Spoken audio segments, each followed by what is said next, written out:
All right, today we're diving deep into the world of pre-Islamic Arabia. We're going to uncover how two really powerful forces, a harsh, unforgiving landscape and a super complex system of tribal lineage, came together to forge a unique and incredibly resilient people. Let's get right into it. You know, to really understand the people, we've got to start with the name itself. According to historical linguists, the very word Arab is actually rooted in the landscape. It speaks of vast deserts and barren wastes, which just goes to show how deeply the people's identity was tied to the very ground they walked on. And according to historians, this exact same landscape also acted as a kind of natural fortress. Think about it. The massive deserts protected the peninsula's tribes from the two superpowers of the day, the Byzantine Empire to the northwest and the Sasanian Persian Empire over to the northeast. This isolation was absolutely crucial for their independent development. So how did classical geographers actually see this place? Let's break down the map, because you're about to see that it's way more diverse than just one single giant desert. Now, before we fill in the details, just take a look at its location. The Arabian Peninsula is a massive land bridge, literally connecting Africa, Asia, and Europe. This strategic position, this crossroads, would end up shaping everything, from trade and conflict to culture itself. First up, let's look at the western province, the Hijaz. Now, classical geographers point out that its name means the barrier, and you can totally see why. Its mountain range acts like a spine, separating the coastal plain from the interior plateau. This was the real heartland, home to the crucial cities of Makkah and Yathrib. Okay, heading down to the southwest, we find Yemen.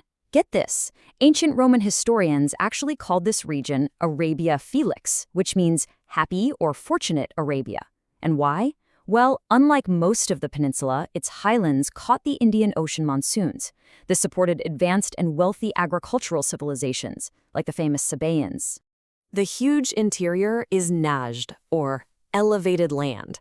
Geographers describe it as this immense arid plateau. The rainfall was just too sparse for farming, but it was perfect for nomadic pastoralism. You know, raising herds of animals by moving from one grazing area to another.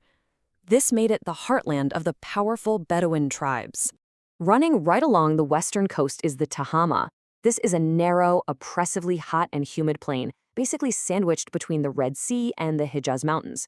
And while it was a tough place to live, it served as a vital corridor for trade caravans moving north and south. And finally, over on the eastern coast, we've got the region of Al-Bahrain. It was known for its oases of date palms. And historians note this area was the main cultural and economic connection to the powerful Sasanian Persian Empire, which had a significant influence there. So what this summary really shows us is that Arabia wasn't one landscape at all, but five. Each province, from the mountains of the Hijaz to the fertile lands of Yemen, had a unique geography that shaped completely different ways of life. This regionalism is so important to understand because it helps explain the political fragmentation of the time. Beyond those provinces, though, we have the great deserts themselves. And these weren't just empty spaces. No, they were immense natural barriers that literally shaped migration, trade, and conflict for centuries. According to geographers, the interior is just dominated by two huge sand seas. In the north, you've got the An-Nafud, which is famous for its incredible reddish dunes. And then in the south, you have the truly intimidating Rub al-Khali, also known as the Empty Quarter. And the scale of the Rub al-Khali is just staggering. We're talking 650,000 square kilometers. It's the largest continuous sand desert on Earth. This wasn't just a desert. For all intents and purposes, it was a wall, separating the settled civilizations of the south from the nomadic tribes of the north. So what linked these two giant deserts?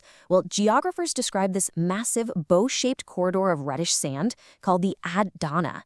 While it was still harsh, it was a crucial grazing ground that Bedouin tribes would flock to after the rare winter rains, connecting these otherwise separate parts of the peninsula. All right, so we've mapped the land. Now, let's turn to the people. We're about to see how classical Arab genealogists meticulously organized all the tribes into a really clear ancestral framework. And for them, knowing your lineage wasn't just interesting, it was a matter of survival. Historians report that all the tribes of Arabia were classified into three major ancestral categories.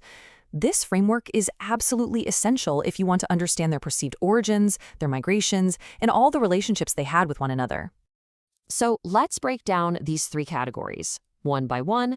First up, genealogists identify the extinct Arabs. These were the ancient aboriginal peoples of the peninsula. Groups like the Ad and Thamud are remembered in scripture and archaeology, but they had vanished long before the 7th century. Next, we have the pure Arabs. According to their genealogies, these tribes trace their lineage all the way back to a patriarch named Qahtan from the fertile highlands of Yemen, and their migrations were totally transformative. For example, a branch of the Az tribe moved north to settle the oasis of Yathrib, eventually becoming the famous Aus and Khazraj tribes. And finally, we get to the Arabized Arabs. Arab historical tradition traces their descent from the prophet Ismail, son of Abraham, through his descendant Adnan. They settled in the Hijaz after Ismail's family learned the Arabic language from local tribes.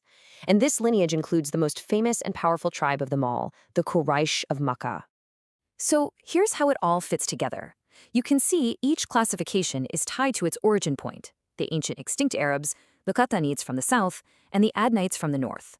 This wasn't just some dusty list, this was the mental map of identity for every single person in the peninsula. So ultimately, what have we seen here?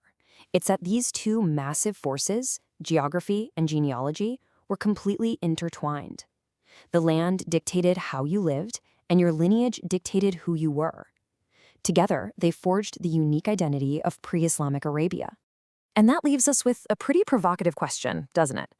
The story of pre-Islamic Arabia suggests a powerful, timeless link between a place and its people. It shows that to really understand a people's future, maybe, just maybe, we first need to understand the map of where they began. Thanks for joining this explainer.